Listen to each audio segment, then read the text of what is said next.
నానమ్మ నాకు బంగ్లా అలాట్ చేశారు. మనమంతా ఈ రోజే ఆ బంగ్లాకు వెళ్తున్నాం. మన గ్యాంగ్ అంతా ఆ బంగ్లాకి ఎందుకు అన్నయ్య? చూడు రాజా, నేను ఐఏఎస్ పాస్ అయింది మనం వేరు వేరు కాపురాలు పెట్టడానికి కాదు. మీరందరూ అక్కడ రాకపోతే నాకు ఆ కలెక్టర్ గిరి అక్కర్లేదు. అంత మాట అనుకురా రాఘవ.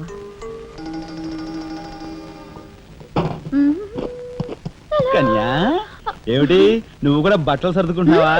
తప్పదు కదా మరి. ఏమిటి తప్పదు? అక్కడికి వచ్చి నువ్వు మా పేకల మీద ఎక్కడానికా? నువ్వు రావడానికి వీలేదు. మా పెద్దోడు పోయి అన్నాళ్ళు కాలేదు. ఇంట్లో దీపం పెట్టకుండా ఉండకూడదు. అందుకని నీకెక్కడైనా మంచి ఇల్లు దొరికేదాకా ఈ ఇల్లు నీదేననుకో. ఏ నేను వస్తాను. బామ్మ నేను అక్కర్లేదు, ఇక్కడే ఉండమ్మా.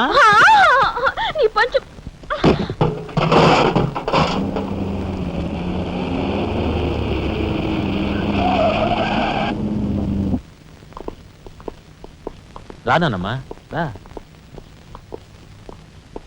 మామగారు ఆగది రావాయలుడు, కమాన్ రా. మీ తమ్ముడు